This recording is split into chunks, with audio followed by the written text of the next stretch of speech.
Salve, gente! Olha, toda vez que eu escuto falar de plantas de poder, eu me lembro logo de um filme chamado A Pequena Loja dos Horrores. Essa versão da década de 80, estrelada pelo Rick Moranis e a Ellen Greene. Quem lembra? É um musical que gira em torno de uma planta que come gente e ela canta e quer crescer cada vez mais, exigindo alimento em troca de promessas de sucesso e fortuna para o tímido e inseguro florista Seymour. Me vem também a imagem do saudoso marinheiro Popeye que, para salvar a amada Olivia Palito das garras do grandalhão Brutus, ele abre a lata de espinafre e manda para dentro, ganhando força extra para enfrentar o seu arqui-inimigo. Mas afinal, o que são as tais plantas de poder? Eu resolvi entrar sem preconceito nessa pesquisa para entender o que está acontecendo. Nos últimos anos eu tenho acompanhado a evolução das terapias alternativas baseadas nesses recursos naturais tão disponíveis por aí. Um dia me mandaram um vídeo que eu fiquei muito impressionado. Era o caso de um ex-policial que sofria de Parkinson e o seu terapeuta ministra maconha medicinal. Em pouco menos de 2 minutos de múltiplas contorções e uma dificuldade absurda de se manter em pé, até mesmo de falar, ele deita, relaxa e quando levanta, parecia uma outra pessoa, 100% normal.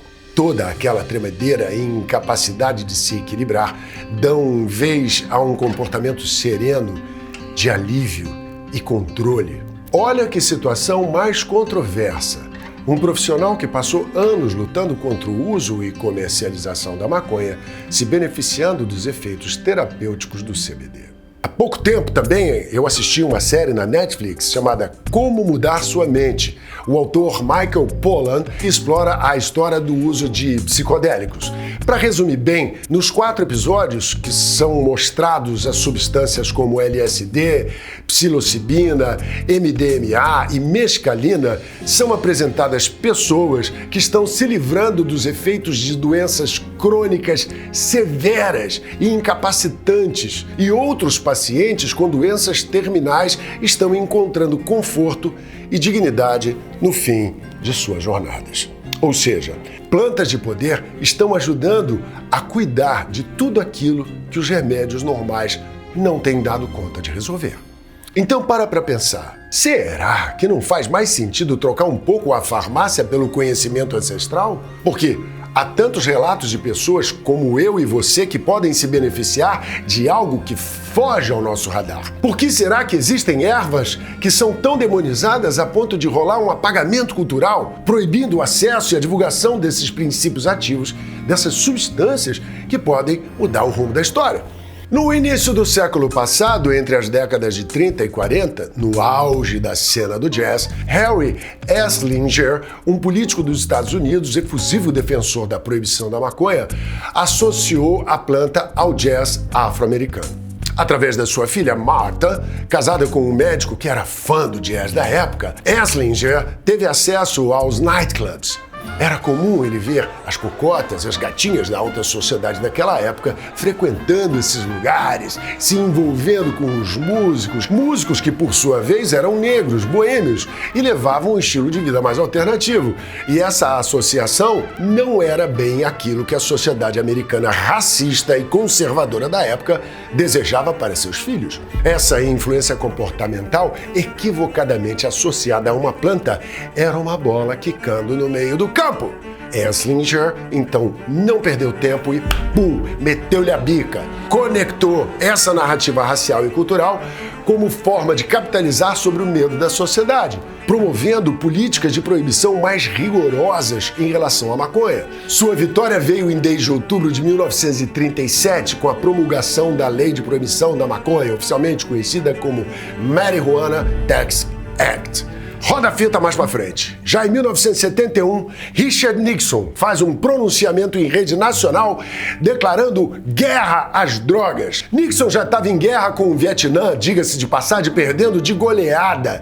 Daí, para conseguir minimizar os efeitos colaterais da sua imagem, ele lança uma política de tolerância zero em relação às drogas. Isso marcou o início de uma campanha agressiva contra o uso de uma lista de várias substâncias, entre elas a maconha e o LSD.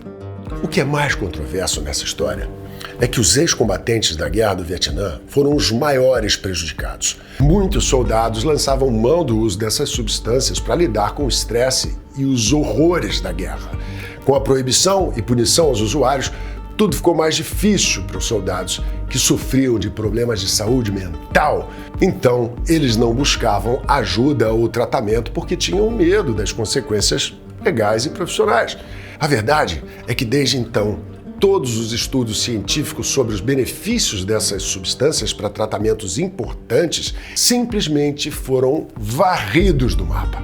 Vários laboratórios de pesquisas foram desmontados, todo o conhecimento adquirido sobre os chamados psicodélicos, além das plantas de poder, foram arquivados. Mas o que estava se descobrindo?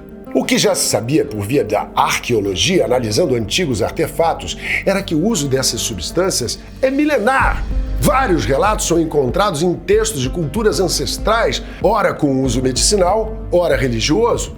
Na medicina tradicional chinesa, a cannabis já era citada por volta de 2700 a.C. para tratamento de diversas condições. Na Índia, era considerada uma das 5 plantas essenciais dos Vedas, usada também para fins medicinais e espirituais. Além disso, a cannabis tem uma longa história no judaísmo e no cristianismo. No Velho Testamento, Moisés é instruído a fabricar um óleo de santa unção que, além de canela, mirra e azeite de oliva, ele deveria usar canebosh.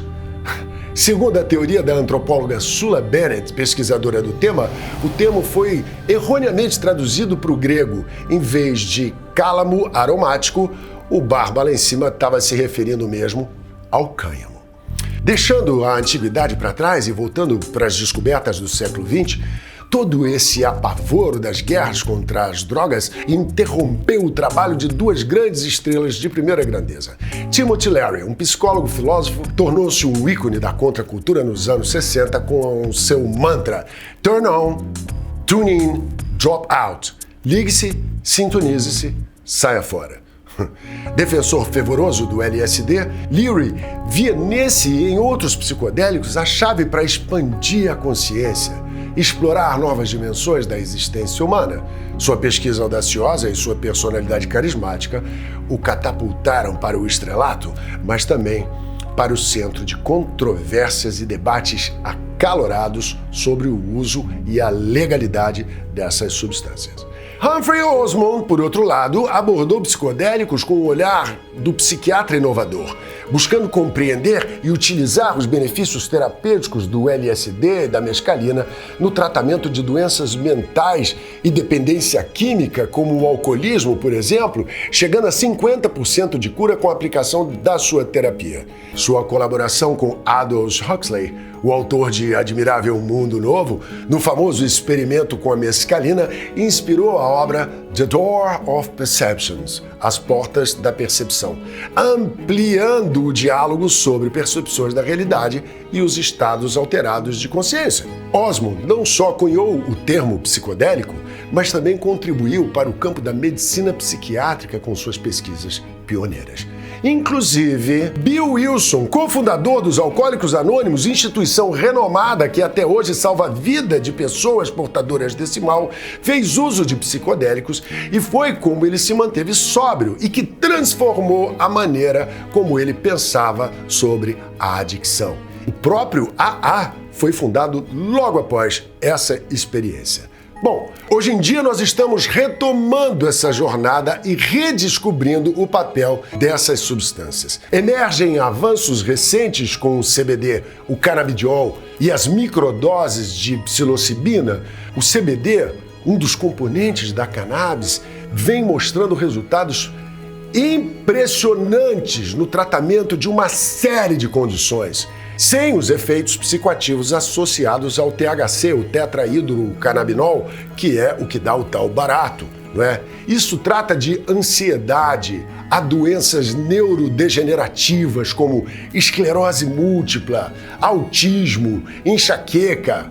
O CBD está na vanguarda de uma nova era de terapias naturais. E não para por aí! A psilocibina, encontrada em certos tipos de cogumelo, está revolucionando o tratamento de depressão crônica e transtorno de estresse pós-traumático, a TEPT, oferecendo um vislumbre de esperança onde outras terapias falharam. Da pequena loja dos horrores ao saudoso Popeye, passando pelas místicas plantas de poder até chegar aos avanços do CBD e a psilocibina, uma mensagem clara. A natureza oferece as chaves para as portas da percepção, que mal começamos a abrir. Timothy Leary e Humphrey Osmond, cada um à sua maneira, nos convidaram a questionar os limites impostos pelo medo e pelo desconhecido. Eles nos mostram que, além das cortinas de fumaça, das controvérsias e proibições, existe um mundo de possibilidades terapêuticas aguardando para serem explorados. Então, respondendo lá minha pergunta no início do vídeo, o que são as plantas de poder, eu arrisco dizer que elas estão longe de serem essas vilãs de uma narrativa obsoleta e podem ser a bala de prata na batalha contra nossas maiores mazelas. Os gigantes da pesquisa psicodélica nos ensinaram algo, é que o potencial para a cura e o autoconhecimento reside muitas vezes em lugares que a sociedade moderna aprendeu a temer ou desvalorizar, ou pelo menos a indústria farmacêutica que vem faturando bilhões cuidando de doenças e não de doentes, ajudou a esconder o conhecimento por trás dessas descobertas. Assim como Seymour, lá da pequena loja dos horrores, encontrou naquela planta exótica a promessa de uma vida melhor, nós também podemos encontrar na natureza substâncias aliadas para uma jornada de saúde e bem-estar. Mas ao contrário da ficção, a chave não está em alimentar essas forças com sacrifício, e sim em nutrir uma relação de respeito, conhecimento e integração com o mundo natural. Ao invés de temer a desconhecida profundidade dessas águas, precisamos mergulhar de cabeça, guiados pela curiosidade e pelo desejo de explorar os vastos oceanos da mente humana. Que a jornada de Larry e Osmond inspire não apenas a ciência, mas também cada um de nós a buscar, questionar e, acima de tudo, abandonar o preconceito e a não ter o medo de mudar. Para vocês, um anzol e um queijo, um abraço e um beijo. Até semana que vem.